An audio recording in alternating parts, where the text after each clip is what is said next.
SNESdrunk. Hello, thanks for taking the time to watch part 2 of Random Super Nintendo Facts and Trivia, where I go over game mechanics, Easter eggs, codes, glitches, and various other fun facts that are buried in some of the best Super Nintendo games out there. Quick example of what I mean, in part 1, I talked about the chicken lady in Kakariko Village in Link to the Past. You sprinkle magic powder on the chicken and it turns into a woman. I'd played Link to the Past for like 3 decades before I knew about that. That's more of a high-profile example. I hope to uncover stuff in all sorts of games, good or bad. Gotta start with the best though. Super Mario World has lots of strange stuff buried in the game, like when you get all 96 exits, the colors change and all the Koopas wear these doofy-looking masks. Here's another one in Mario World that I learned recently thanks to longtime viewer LHC Greg. It's already common knowledge that when you have Yoshi and you eat enough of these berries, well, the manual calls them berries, but I've heard them called all 3 of those things. You pick enough of those with Yoshi and he'll poop out a mushroom. What I did not know is that when you come across these green berries, they add 20 seconds to your time. The only place you find these is in Funky, the last level in the special world. One funny trick you can do is let the time get down below 100 so the music speeds up, eat a green berry to get your time above 100 again, and the music will continue to get faster. There's 9 green berries in this level, so you can speed up the music 9 times, and it sounds crazy.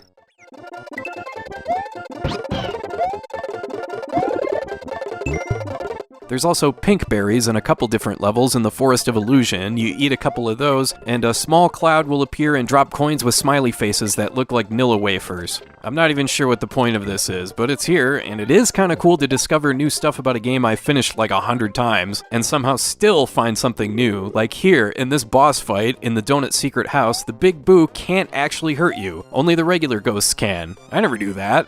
Yeah, it's not earth-shattering, but that's the kind of random trivia you're gonna find in this video.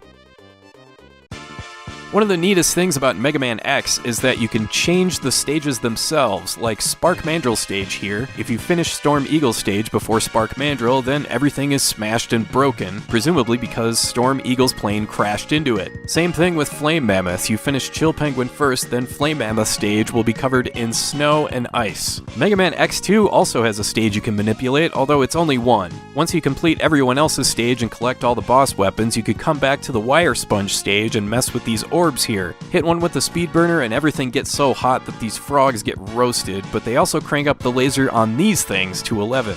Hitting it with a bubble splash will make it rain and the frogs become a lot more annoying. Or if you want to just shut everything off and get rid of every enemy, you can use the Crystal Hunter. And to reset everything back to normal, you just use the Strike Chain. It just goes to show the amount of time and effort they put into this game. The Donkey Kong Country games have a bunch of hidden stuff in them as well, like in the minecart stage. If you have both Donkey Kong and Diddy in the cart, when you see the first broken cart in your path, you tap the B and Y buttons as fast as you can, just as you crash. If it works, then you can keep pressing B and Y to hop around the screen like this. In the sequel, Donkey Kong Country 2 Diddy's Kong Quest, there's a trick to getting all 75 Krem coins at once. You have to go to the Pirate Panic stage, go into K. Rool's cabin, don't pick up anything, and then leave.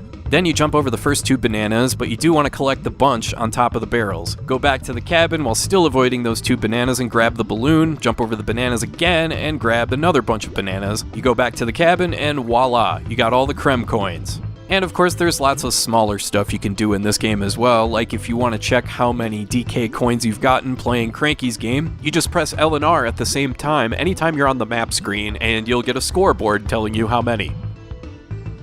Here's a good old-fashioned secret in Final Fantasy VI. Toward the beginning of the game, when Terra is asked to join the Returners, just keep saying no. In fact, go out and tell Banon no 3 times to really rub it in. You don't want to deal with all this evil Empire stuff. But yeah, it doesn't matter after all. It's a but thou must situation, like in Dragon Warrior, but eventually someone will give you a Genji glove, a relic that you don't normally get until way later on in the game, and it allows you to equip 2 different weapons on one character, which is very handy. There's lots of ways you can cheese Final Fantasy VI, and that's just one small example. But speaking of RPGs, if you go to the Thieves' Village of Bleak in Breath of Fire and pay this guy 100 gold, it seems like he's a scheming loser who's just gonna take your money for nothing, like everyone else in this village, but this guy actually has something. It's Chun-Li doing her lightning kick by herself. I'll be damned.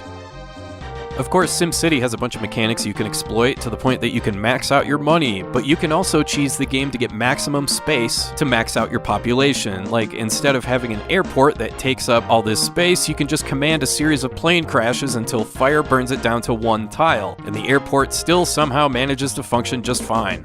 There's also a trick to get unlimited gifts, and you need 2 save files to pull this one off. You go to your second save file, do whatever you need to do to earn a gift, and then load the map and sit there for a bit, and then load your first save file, and right away you'll get a free gift. You can keep doing this an unlimited number of times. Now that's some good quality cheese.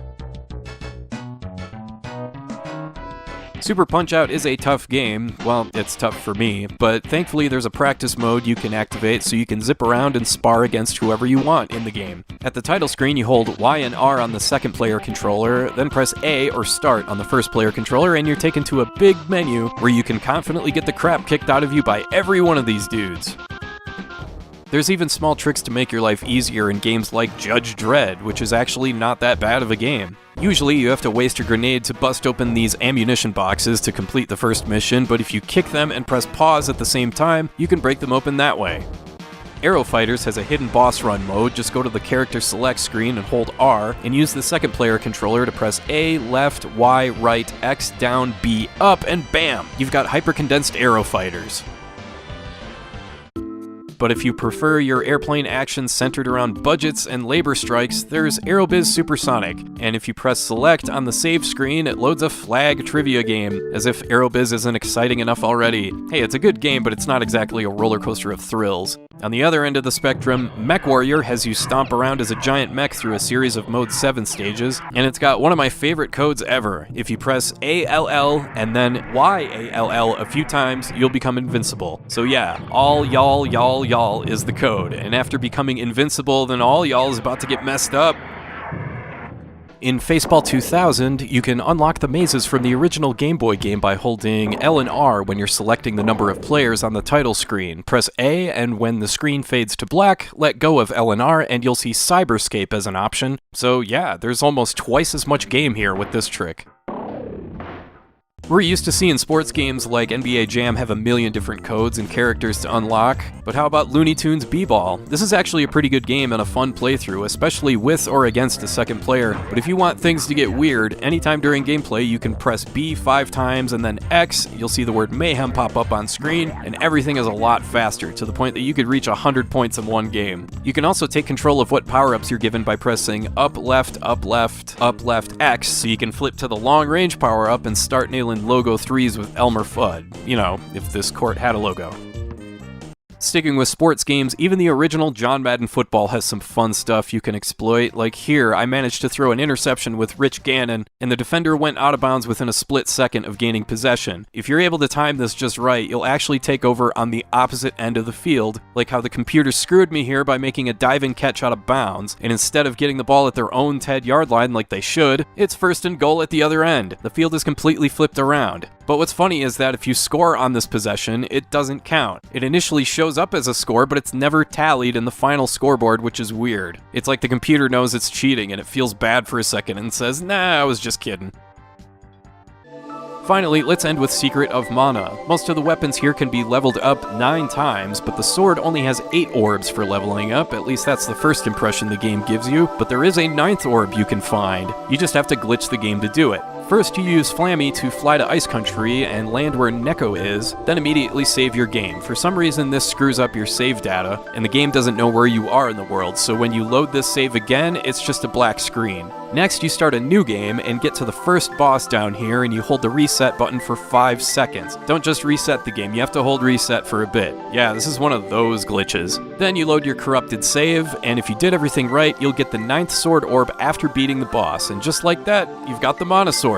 I'm not sure if this works in the Collection of Mana re-release, but it does work on the SNES Classic, which is fun. And hey, if you know of any weird tricks or random trivia about any Super Nintendo games, leave a comment. The gaming world is filled with weird little glitches like this, and it's always fun to hear about them. And that's all for now. I want to thank you for watching, and I hope you have a great rest of your day.